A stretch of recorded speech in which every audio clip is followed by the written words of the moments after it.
Big what's up to everybody. Welcome back to the channel. I am beyond excited because I'm finally back to talk my favorite topic of all time, Philadelphia 76ers basketball. You already know I'm hyped because I got the Philly shirt on. I got the Phillies hat on, trying to cover up my whole hair because it's a little scruffy. That don't matter. Why? Because we back, baby. We back.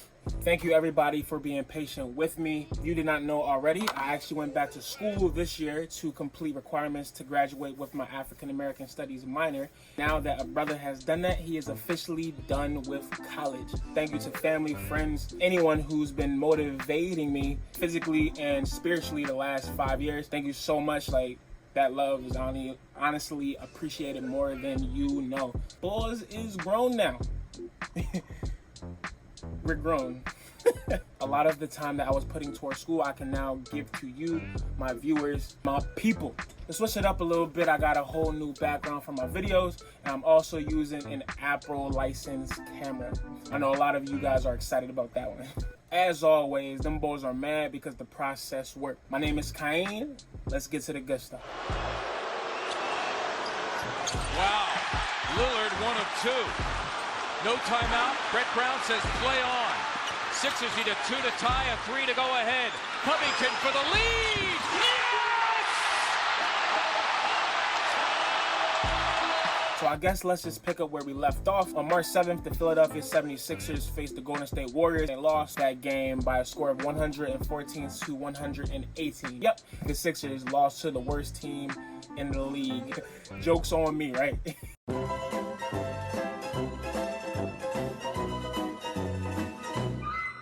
That game was honestly a pitiful performance all the way around, from coaching to playing. They drawed, yo. That game came down to the last few possessions, which is exactly what you don't want if you're in the Sixers position, because you're facing a hungry underdog team who wants to shock the world and beat your butt. And yo, what makes it even worse is Steph Curry didn't even play.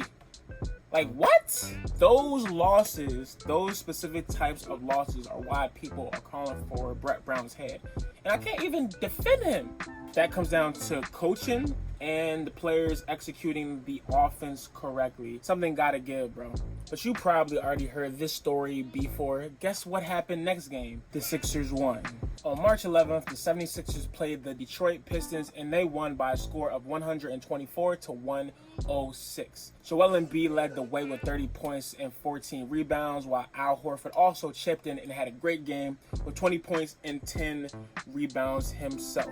A few hours after that game ended, the NBA officially suspended its season as a result of Rudy Gobert of the Utah Jazz contracting COVID-19.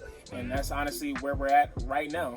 Still on hold. Taking a look at the Eastern Conference standings, the 76ers currently hold the 6th seed position with a record of 39 and 26. They are 14 games back of the first place Milwaukee Bucks, and they are 2 games back of the 4th seeded Miami Heat. What can I say? Dumb. It's not that I'm upset as if the Sixers cannot raise their record or that they're not going to be good in the playoffs, if we even have a playoffs. I'm just more so upset that that record shows incompetence and laziness. You already know me. I'm one to have my own opinions on things and not necessarily kiss butt to the experts or so-called experts on ESPN, Fox Sports 1, Bleacher Report, what have you. But when these pundits denoted the Sixers as a top 3 team in the East, that meant something.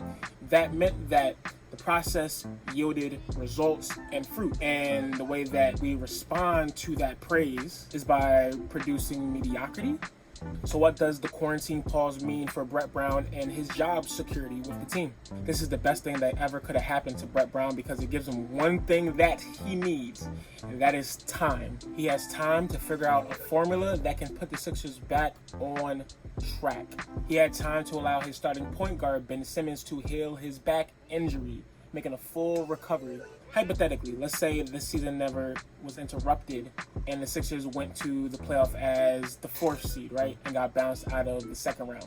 Brett Brown was definitely getting fired. Brett Brown has to take his team to the Eastern Conference Finals at minimum to keep his job. And even then, he has to take them far in that series. We damn sure can't get swept. And we damn sure can't lose in 5 games. And honestly, I believe he can do it.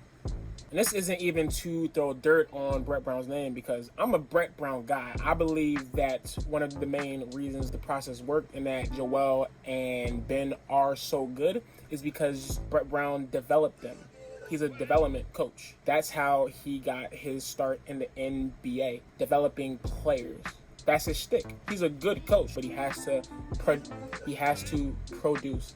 And there is no more excuses. Because if it comes down to either getting rid of Brett Brown or getting rid of either Joel or Ben, guess who's going? But regardless, that's not going to happen. Brett Brown is going to do his job, and the Sixers are going to go far. We're a talented team. Sometimes you got to speak those things into existence. So my next question to you is, can the NBA season be saved? Yes or no? Tell me in the comment section. I would definitely love for the NBA to return at some point this year. The NBA is a beacon of light and joy to many people who need it. But if that means putting more people at risk of contracting COVID-19, then it's just not worth it. We can live without basketball for a few more months.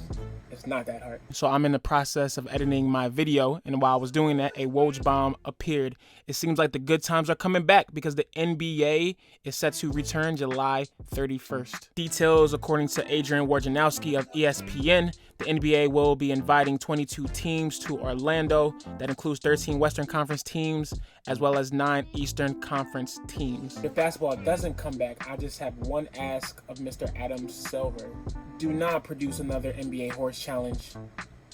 Please don't. Let's ask Jimmy Butler what he thought of the horse challenge. Doo-doo!